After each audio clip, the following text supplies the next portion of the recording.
오늘 이 통일한국당 최인식 대표를 모시고 특별 대담을 한번 가지게 됐습니다. 요즘 미국이 북한과 비핵화를 조건으로 평화협정을 맺는다.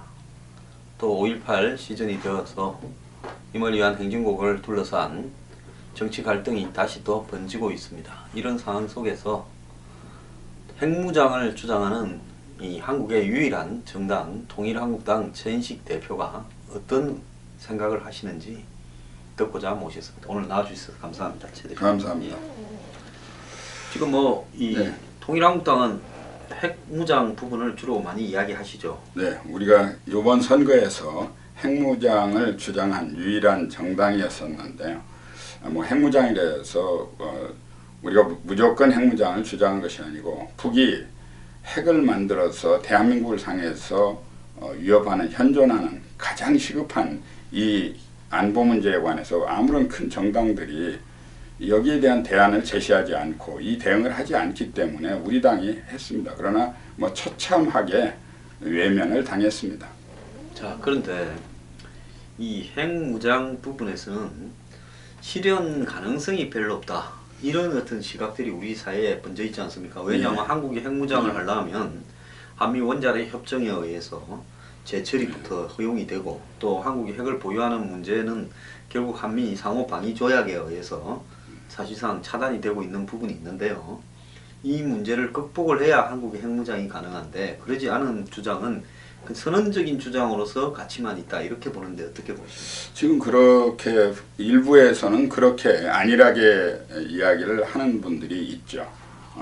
그러나 지금 현재 우리가 처해진 주적이 핵을 완전히 무장을 했고, 우리 억지로 외면하고 있지만 국제사회에서도 모두 북이 핵을 가지고 우리를 위협하고 있는 것은 이건 다 알려진 현실적인 위협이라 이거예요.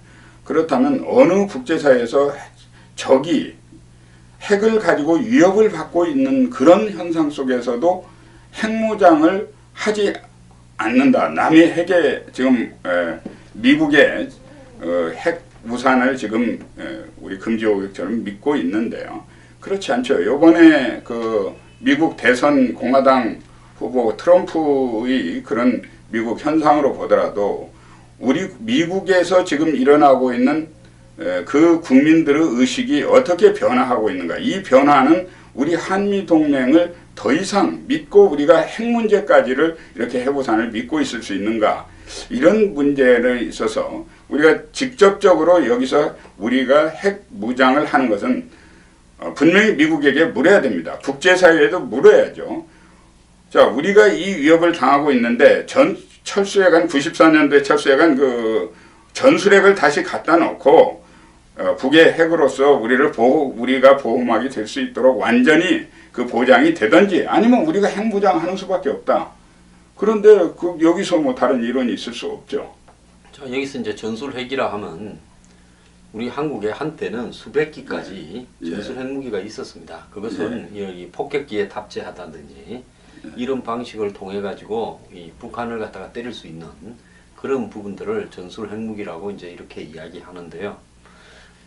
미국처럼 이 미국이 구소련을 대항해서 장거리, 그러니까 탄도미사일, ICBM 같은 것은 한국은 가질 필요가 없죠. 북한을 겨냥하니까. 다만 전술 핵무기들이 미군 공군기지 이런 등에 있어서 여차하면 그 부분을 갖다가 탑재를 해서 비행기에 북한에 가서 떨어뜨릴 수 있도록 있었는데, 이 냉전이 무너지고 난 다음에 미국이 전 세계에서 전술 핵무기 등을 또 ICBM 등을 다 해수해서 폐기하는 이 핵 감축에 들어가면서 한국에서도 철수하게 됐죠. 자, 그런데 미국이 지금 핵 우산으로, 한국에는 핵이 없지만 핵 우산으로 이제 보호를 해주겠다, 이렇게 이야기를 해오고 있는데, 이것이 이제 뭡니까? 한반도 비핵화선언, 노태우 대통령 때 92년입니까? 했던 거기에서 비롯됐는데, 그때 세계 분위기가 공산권이 무너지니까 이제 한반도 비핵화 선언을 북한이 그렇게 하겠다니까 우리도 하겠다, 이렇게 됐는데, 지금 북한이 핵을 가지고 있는 상황에서 우리만 비핵화를 갖다가 선언을 갖다 폐기 안 하고 있죠. 그 약속은 이제 다 무효가 된 겁니다. 북이 핵을 무장해서 이제 핵무장이 이제 완전히 실전 배치에 들어갔는데, 우리가 30년 동안 우리가 속았는데 국제사회에서 어떤 지금 누구를 믿을 수가 없다 이거예요. 자, 국제사 유엔 안보리 제재 북이 먹힙니까? 중국 그 맥힙니까? 미국에서 어떤 수단을 한다 하더라도 이제는 우리가 핵무장을 하는 것 외에는 다른 방법이 막을 방법이 없습니다. 그리고 우리는 이 핵에서 첫째 작전에서부터 이게 실패한 겁니다. 왜? 핵 비핵화를 협상에 들어가더라도 상대가 핵무장을 하면 우리는 그래도 비무장을 하겠다는 것은 이건 논리적으로 맞지 않는 거예요. 그래서 지금이라도 우리는 핵을 어떻게 배치할 것이냐 그 미국에 물어야 됩니다. 이제 우리가 핵을 갖지 않으면 미국에서 그 핵을 공동으로 이용할 수 있는 권한이라도 우리가 확보하지 않으면 핵 억지력을 담보할 수가 없는데 그 계속해서 비핵화를 주장하거나 육자회담에 매달린다거나 다 무너진 그 국제사회의 그 신뢰에다 우리가 거기다 기대고 있을 수는 없기 때문에 우리는 핵무장을 해야 된다. 적어도 NPT 탈퇴를 통해서 우리가 우리의 각오라도 보여주지 않으면 우리는 핵에 대한 이 대책을 우리가 세울 수 없다. 이렇게 보기 때문에 핵무장을 하자고 하는 겁니다. 제가 잘 아는 미국 군사 전문가한테 물어보니까요. 전술 핵무기가 없어서 이제는 한국에 재배치할 게 없대요. 숫자적으로 물량이. 그렇기 때문에 전술 핵무기 재배치는 사실상 어렵고 그러면 미국의 해구산이라는 게 뭐 미국의 핵 잠수함이 물 밑으로 가 있다가 북한이 한국에 핵을 쏘면 마찬가지로 미국이 북한에 대해서 쏴주는 이런 부분이 이제 사실상 해구산 역할을 하는 건데 안 그러면 괌 정도에 있는 기지에서 B-52 폭격기가 비행기에 핵을 싣고 날라서 북한에다가 때린다든지 이런 부분이 미국의 해구산인데 얼마 전에 트럼프 후보가 그랬죠. 주한미군 방위비 분담을 전액 한국이 분담해라. 그렇게 하기 싫으면 우리 철군하고 한국하고 일본은 자체적으로 핵무장을 해라. 이제 이렇게 해서라도 너가 지켜라. 이렇게 말했지 않습니까? 물론 그 부분의 방점은 이 한국이 주한미군 주둔비 분담을 100% 해라. 이 이야기고 그리고 100%라는 것은 최대 목표치다. 우리의 협상용. 어제 이 외교 참모가 그렇게 이야기를 했죠. 자, 그런데 이 지금 우리 최 대표 입장에서는 문제는 한국이 이 핵무장을 미국하고 합의가 되지 않은 채 하게 되면 주한미군은 정말로 완전히 철수해 버리고요. 미국은 한국과의 이 어떤 부분에서 여러 가지 관계 단절을 시도할 거라고 저는 보이는데요. 이 문제에서 어떻게 풀어가야 된다고 보십니까? 그거는 미국에서 그렇게 하지 못할 거라고 그렇게 될 거라는 이야기를 하는 분들도 계시지만 그건 그렇게 못합니다. 왜 그러냐? 우리가 현실적으로 북한 핵으로부터 직접적인 위협을 받고 있는 상태이고 그 위협을 받고 있는 상황에서 우리가 취할 수 있는 생존의 수단을 갖다 미국에서 국제사회에서 지금 이 현실적으로는 오히려 도와줄 거라고 생각을 합니다. 우리가 서서 당신네들이 핵으로 위협을 받고 있으니 무장을 하라고 이야기는 하지 않지만 우리가 자구의 자유적 핵 무장을 우리가 추진한다면 미국에서도 그렇게 싫지 않을 거다. 우리는 그렇게 보고 있습니다. 근데 그 부분은 제가 볼 땐 좀 아닌 것 같아요. 왜냐하면 이명박 대통령이 UAE 원전을 갖다가 수주하고는 핵을 재처리해 주는 것까지 우리가 책임지기로 했는데 거기 폐기물이 나오지 않습니까? 그래서 뭐 근시 파이로 프로세싱 재처리를 하게 허용해 달라고 미국한테 그렇게 매달려서요. 그때부터 박근혜 정부까지 한 7년을 갖다가 이 한미 원자력 협정 개정을 요구했는데요. 미국이 끝끝내 안 해주고 실험적으로 한번 해보자 이러면서 그냥 안 해주고 있는 거예요. 지금 미국의 문제는 미국이 그렇지만 미국 국민의 이 의식의 변화를 우리가 주목하지 않을 수 없습니다. 트럼프가 한국과 일본에 대한 그 방위비 분담을 들고 나오면서 핵무장을 들고 나왔을 때 스스로 핵무장을 하든지 알아서 하도록 해야 한다. 미국 국민의 전폭적인 지지를 통해서 공화당 후보가 되지 않았습니까? 지금 미국 국민들은 아마 우리가 지금 이 상태에서 북한의 핵으로부터 공격을 받는다 하면 미국에서 의회에서 저는 이런 분위기에서는 미국 의회의 승인을 받을 수 없다. 우리는 그것이 심각한 문제라고 보는 겁니다. 제가 이제 봤을 때요, 이 트럼프가 이 방위비 분담을 해라. 100% 하기 싫으면 주일 미군을 철수할 거니까 너네들이 핵무기 개발해서 스스로 지키도록 뭐 하든지 알아서 해라. 이 이야기의 방점은 핵무장에 있는 게 아니라 100%돈 내라는 데 있는 겁니다. 그런데 사실 미국 국민들이야 뭐 한국이 핵무장하고 안 하고의 부분에는 크게 관심이 있겠습니까만 이제 정작 미국의 이 정책, 외교 정책의 방향에 있어서 미국이 허용하지 않는 핵 개발에 나선다면 한국과의 관계를 단절하겠다라는 의사는 그거는 확실하게 표방하고 있어요. 네. 자, 일본도 지금 사실상 핵을 만들 수 있는 기술력이나 또 핵의 원료들을 다 확보하고 있음에도 불구하고 안 만들고 있는 것이 결국은 미국의 그런 방침에 호응하기 위해서 그런 거 아니겠습니까? 중요한 거는요, 솔직히 뭔가 하면 한국의 어떤 이 안보 의식이 미국이 우리를 지켜주는 것은 지극히 당연한 거고 미국의 필요성 때문에 지켜주고 있다 이렇게 생각하는데 지금 미국이 북한이 비핵화에 대해서 모션을 취하면 평화협정을 맺어서 북미 휴전 체제를 그러니까 종전 체제로 바꾸고 한마디로 그렇게 되면 주한미군이 철수할 수 있는 그런 분위기도 지금 운을 떼우고 있어요.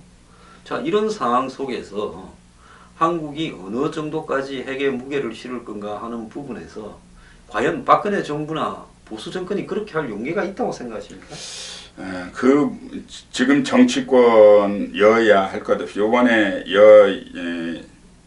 여야 원내 대표단하고 청와대에서 대통령이 그 중요한 시기에 만났는데요.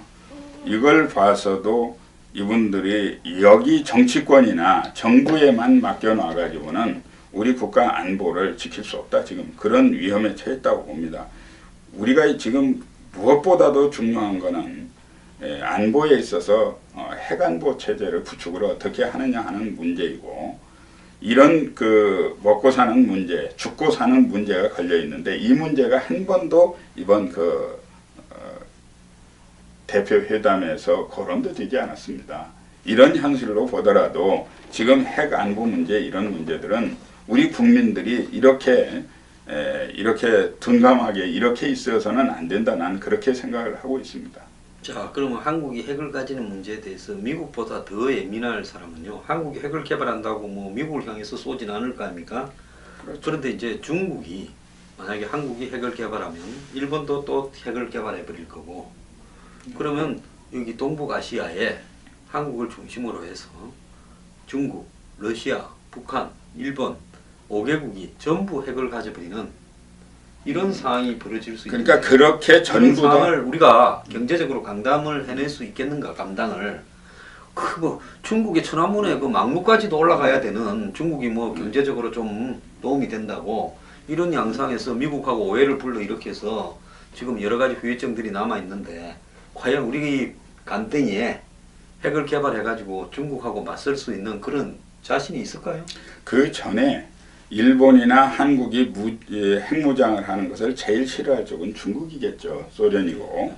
그렇다면 우리가 핵무장을 해야 되는 중국의 압박을 하기 위해서도 우리가 핵무장론을 들고 나와야만이 미국은 국제사회에서 중국을 압박하고 소련을 압박할 수 있는 그런 레버리지를 하나 더 갖는 것이고요. 일본이나 한국은 언제나 미국하고 같은 입장에 있기 때문에 어쩌면 한국이 핵무장을 한다고 하지 않는 것이 미국의 불만일 수 있다는 이렇게 생각을 합니다. 왜냐하면 이거 핵 위협을 직접적으로 받는 자기 본인들이 스스로 자국의 문제를 해결을 하려고 나서야 되는데 오히려 한국에서 우리는 평화다, 대화다, 뭐 비무장이다, 계속해서 비핵화다를 외치고 있으니까 미국에서 강하게 밀어주고 싶어도 밀지도 못하고 중국을 압박할 수도 없는 상황이니 차라리 우리가 이 문제를 국민들이 좀 들고 일어나서 여론을 일으켜줌으로써 결국 우리 정부를 등을 떠밀어서 이 중국을 압박하고 미국을 압박해서 우리가 핵으로서 안전을 지키는 이런 촉매가 될 수 있다. 이렇게 돼서 우리 국민들이 스스로 나서야 된다. 우리는 그렇게 생각을 합니다. 저는 한국의 보수 세력들이요. 이건 우리 최 대표님의 말씀이 아니라 미국을 생각하기를 70년대나 60년대 미국이 지금까지도 미국이다 이렇게 좀 착각하는 부분도 있는 것 같아요. 미국은 지금 솔직히 말하면 한국이 미국과의 정신적으로 진짜 동맹인가? 예? 만약에 미국이 습격을 받으면 지난 9.11 때 미국이 습격을 받았잖아요. 그렇죠. 그럼 미국이 아프간 치러 간다 하면 한국이 전투병을 아프간에 보내는가? 물론 좀 그 거짓말이 좀 있었지만 이라크에 미국이 치러 간다 하면 습격을 받을 우려 때문에 한국이 상호 이 뭡니까 방위 조약은 서로 도와주는 거잖아요. 형식은. 그럼 한국이 미국 따라서 이라크에 가서 전투병을 보내서 전쟁을 할 준비는 있는가? 그런 부분에서 봤을 때 우리는 우리 필요 때문에 전투병 미국 6회 공병력을 다 한국에 배치를 해달라. 이만한 뭐 8,000명 안팎이 있잖아요. 그런데 미국이 필요해서 우리를 어떻게 좀 해달라 그러면 용병이냐 뭐냐부터 해대면서 말입니다. 우리는 안 하잖아요. 자 그러면 정서적으로라도 한국이 우리는 미국밖에 없습니다. 미국하고 미국이 하는 일에 모두 우리가 찬성하겠습니다. 그런 것도 또 아니에요. 뭐 미국의 우방들이 다 미국 의식에서 천안문 막루에 안 가는데 우리는 갔잖아요. 그렇게 하면 이것이 도대체 싸움에서 피를 나누냐 정서적으로 무슨 공감이 있냐 의리가 있냐 이것도 저것도 아닌데 이제 우리도 뭐 한국이 우리 뒤통수 때리기 전에 우리가 뭐 북한하고 딜 쳐서 한반도에서 빠져버리자. 뭐 옛날처럼 한국이 무슨 전략적 가치가 있어가 냉전 시대에 마지막 뭐 보루다. 중공과 소련을 뭐 견제하는 냉전에 보르고 한국이 무너지면 일본이 무너진다. 미국이 지금 시각이 그런 것도 아니에요 이제는. 그렇게 봤는데 우리나라의 좌파들이나 야권은 미국이 필요하니까 한국에 있지 뭐 우리가 가라 해도 뭐 저거들이 필요하면 안 간다 이런 착각을 하고 있는데 지금 오바마가 평화협정 맺자라는 게 북한이 하는 평화협정은 뭐 거짓말인 거 뻔하지 않습니까? 미군 철수시키려고 평화협정 맺자는 거 아니겠어요? 그렇겠죠. 그럼 미국 가고 나면 한국만 남아있으면 이게 절반 죽으면 북한의 주장에 동조하거나 뭐 그런 부분에 기울기도 하는 거고 또 정권이 바뀌어서 야당이 집권하면 북한하고 뭐 평화협력 대화로 해결하고 좀 퍼주고서 해결하고 이래야 된다는 사람들인데 북한이 봤을 때 1안으로 미군 빼고 2안으로 남한의 절반 줌을 갖다가 선동하고 이러면 이거 뭐 게임이 되겠어요? 싸우기 전에 무너질 거다 이렇게 보는 시각도 있지 않겠어요? 그러니까 우리 지금 현재 우리가 미국하고 그동안 어떻게 해왔느냐에 미국한테 이제 기대할 수 없습니다. 미국이 과거의 미국이 아니라는 거예요. 그렇기 때문에 우리가 핵을 어떻게 북한 핵의 포로가 되기 전에 이미 포로는 됐습니다만 그러면 어떻게 할 것이냐. 미국 핵을 믿고는 안 되는 것이라는 거죠. 그래서 이 부분은 우리가 미국을 향해서 국제사회를 향해서 이런 핵 위협 앞에 우리 국민들이 살기 위해서 우리는 자위적 핵무장을 할 수밖에 없다는 이 카드를 강하게 밀어붙임으로써 전에 우리가 핵에 대한 대책 해구산의 안전을 보장을 받든지 아니면 우리가 핵무장을 실제로 하든지 어느 나라가 핵에 직접적인 위협을 받고 핵무장을 하지 않은 나라가 있습니까? 핵과 관련해서 핵을 남의 핵에 의존하고 있는 나라가 지금 일본하고 한국. 지금 한국은 직접적으로 그래도 일본은 좀 떨어져 있습니다. 한국은 직접적으로 있고 미국에서 어떤 괌에서 아무리 일본 가까운 데서 온다 하더라도 이미 8분이면 게임 끝나는 겁니다. 8분이면. 일본은 엄청난 대가를 치르고 87년인가 미국에 이제 플라자 합의를 해주면서 일본의 그 엔화를 평가 절상을 하면서 환율에서 이 불이익을 감수하면서 그 대가로 낙가소네가 얻어낸 게 이 핵 재처리를 갖다가 얻어내서요. 그 이후부터 일본이 지금 수십조를 핵 재처리를 하는데 내가 듣기로는 한 80조 이상 썼다는 이야기도 있고 뭐 100조 이상 썼다는 이야기도 있어요. 해서 핵 재처리를 하는 시설을 갖다가 가동하고 있는데 거기에서 플루토늄을 굉장히 많이 추출을 해놨다라는 이야기입니다. 핵은 기존의 이 핵 폐기물에서 나오는 플루토늄 추출 방식으로 만들거나 안 그러면 우라늄을 농축시켜서 원심 분리기를 통해서 농축시켜서 만들거나 두 가지 방법 중에 하나가 있어요. 그래서 일본은 뭐 6개월이면 핵무기를 만든다 이렇게 돼 있는데 한국은 그것보다는 시간이 좀 더 걸릴 걸로 보이는데 문제는 최 대표님이나 통일한국당의 주장에 공감을 하는 부분이 좀 많이 늘고 있습니까?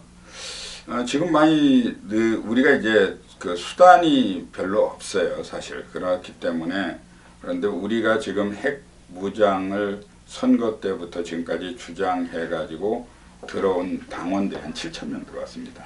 7천 명이 들어왔는데 이 우리가 지금 주장하고 있는 것을 정치권이나 언론 어디에서도 지금 주장을 하지 않는 겁니다. 그래서 이런 부분들에 관해서 하도 갑갑해서 이거를 그러면 핵 안보 국민전선 구축을 위해서 지금 제안을 해놓고 6월 달부터 본격적으로 그건 국민 이제 그 캠페인을 하려고 합니다. 우리 저 예. 소장님도 좀 같이 좀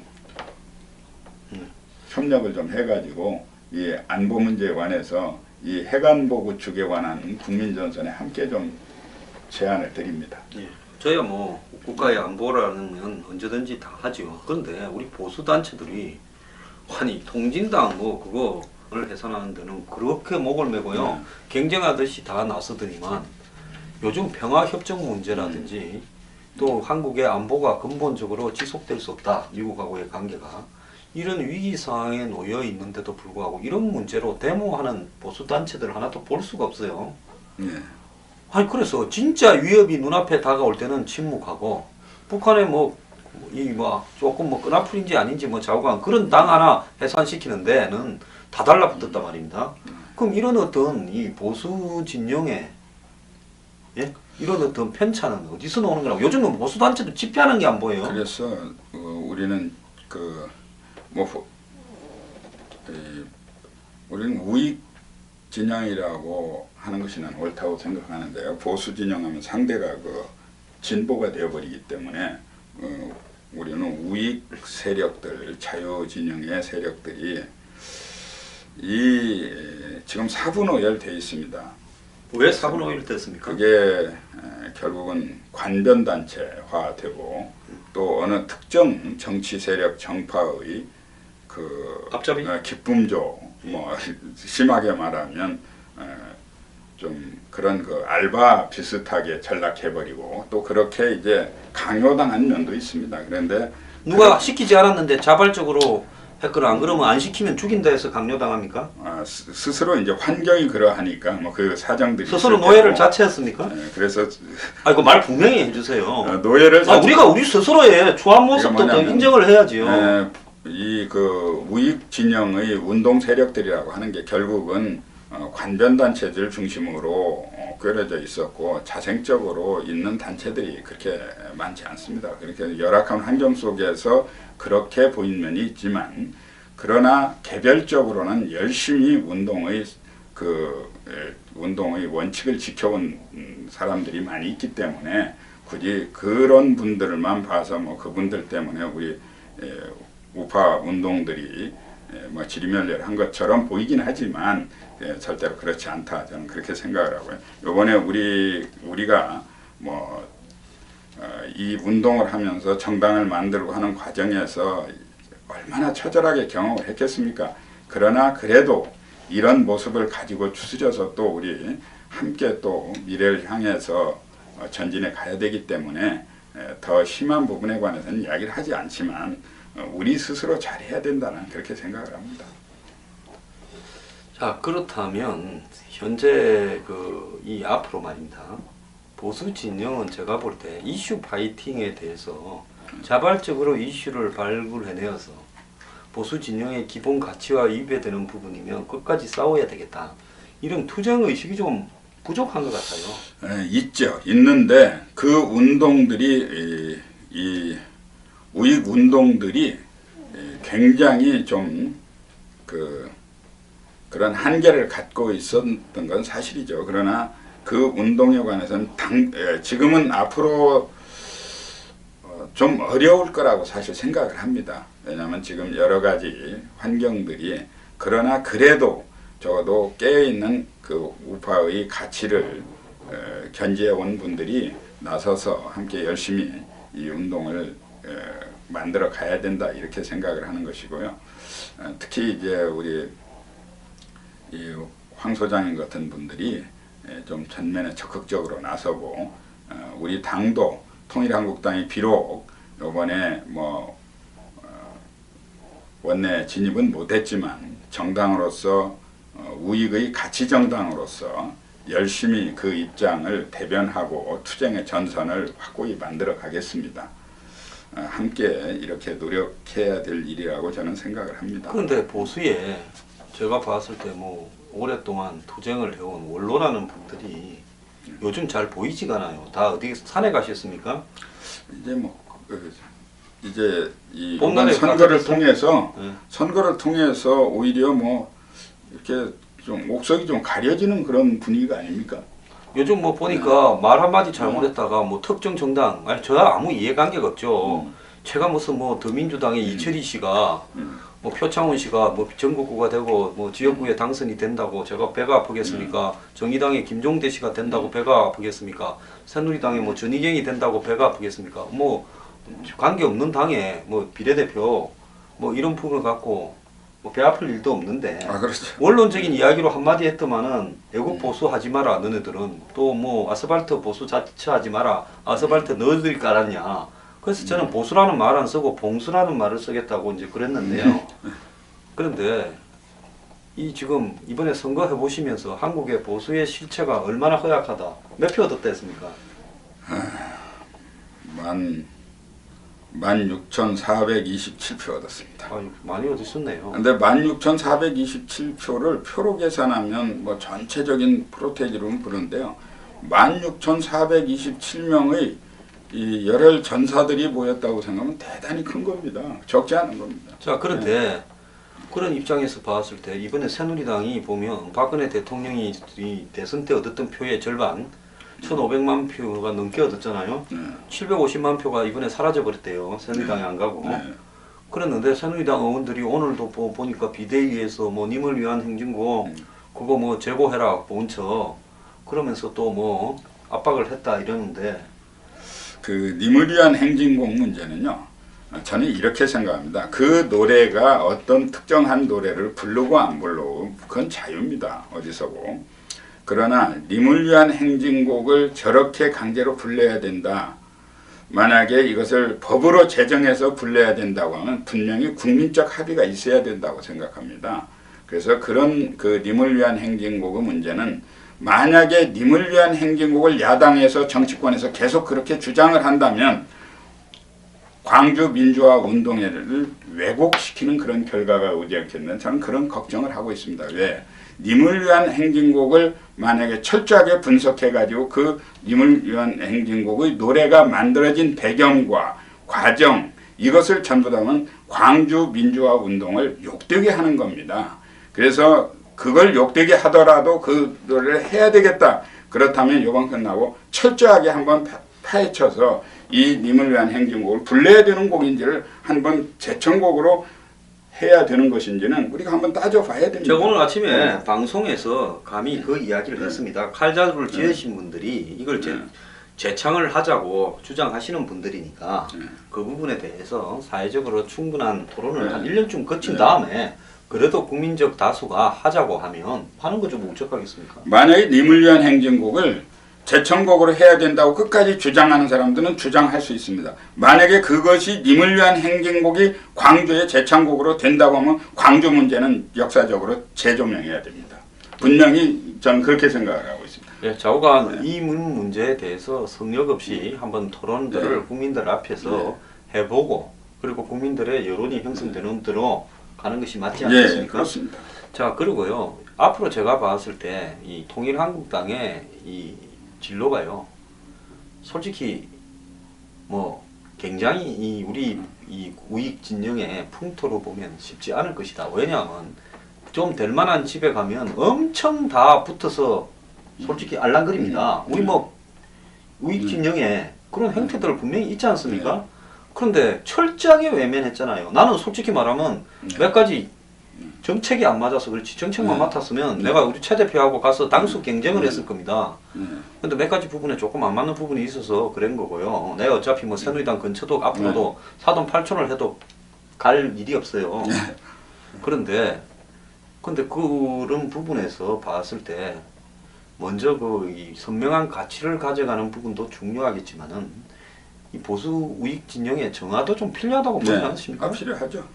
우리가 힘이 있으면 그걸 할 수 있는 힘이 있으면 하겠죠.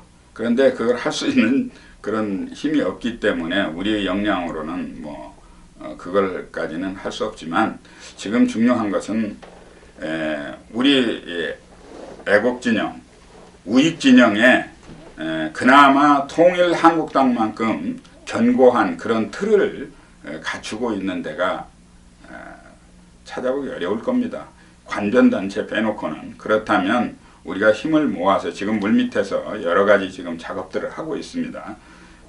요번에 그 선거가 끝나고 원래 이제 그 정당 회계보고를 하게 되어 있습니다. 25일까지가 중앙당 선거회계를 뭐 많이 했던 적게 했던 해야 되는데요. 우리가 그게 끝나고 나면 전국적인 우리가 구축을 그 진영 구축을 할 겁니다. 그래서 전국적으로 그래서 그 진영 구축은 해간보 국민 전선 구축을 통일한국당이 중심이 되어서 지금 전국적으로 하려고 상당한 부분들을 지금 논의하고 있기 때문에 6월부터는 본격적으로 우리가 이제 통일한국당이 애국 우익의 가치를 대변하는 정당으로서 이미 우리 정당들이 뭐 새누리당이 저렇게 지금 지리멸렬하고 있고 또 새누리당의 저 정체성이나 이념으로 봤을 때는 도저히 믿을 수 없기 때문에 결국은 우익 진영들은 통일한국당과 함께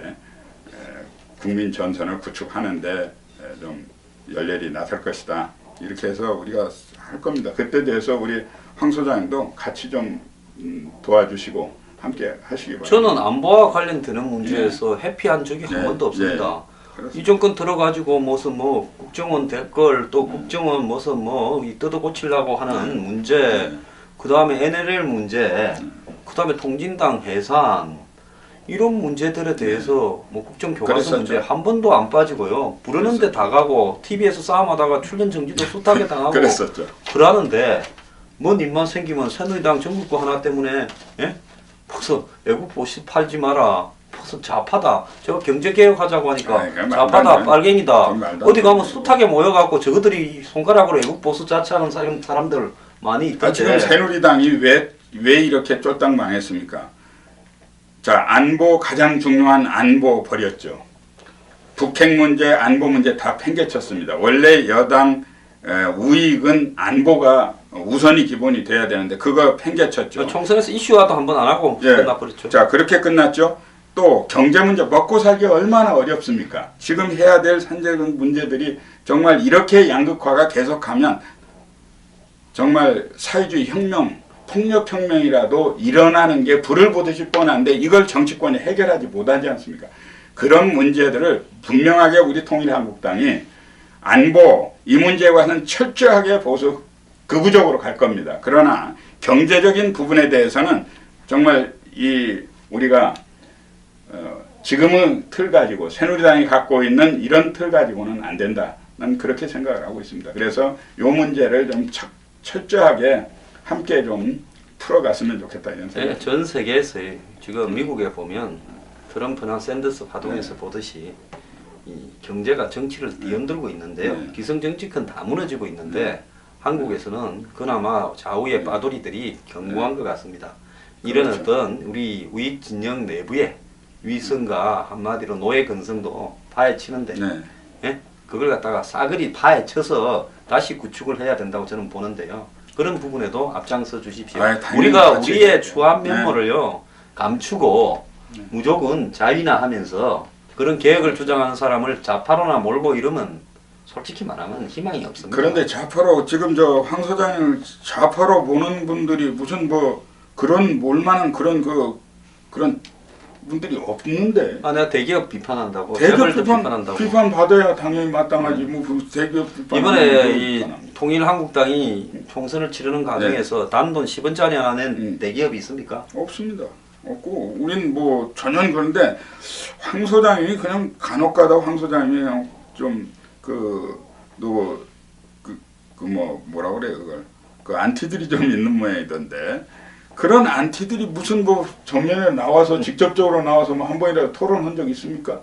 뒤에서 뭐 댓글이나 써대고 뭐 그런 사람들이 뭐 황 소장 그거에는 너무 뭐 신경 쓰시는 거 저는 아니에요? 저기 우리 보수 진영에 동지라고 하면서 땀을 같이 흘리던 사람들이요.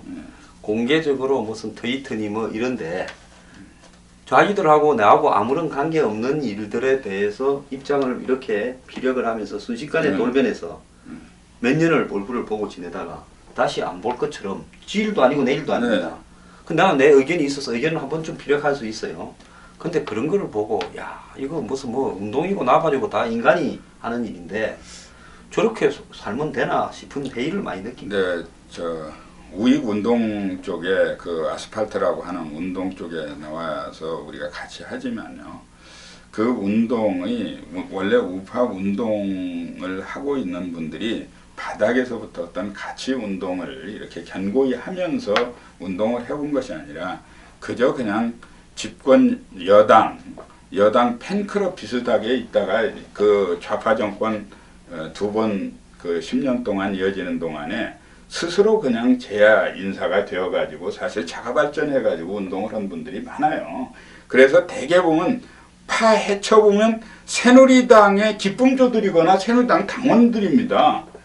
그분들에게 그걸 운동과 정당의 당원으로서 그 당의 팬클럽과 운동과는 구분이 돼야 됩니다. 그러니까 우리가 스스로 거기에 스트레스 받으면 안 된다고 생각합니다. 네, 좌우간 이 한국의 우파 운동에 있어서 산전설인 최인식 대표께서 그렇게 통일한국당을 만들어서 이 보수의 우파의 노예 문서를 불태우는 일에 앞장을 쓰시니까요. 뭐 저는 미력 하나마 제 같은 어떤 백수도 떠올 일이 있으면 최선을 다해서 돕겠습니다. 오늘 나와주셔서 감사합니다. 감사합니다. 감사합니다.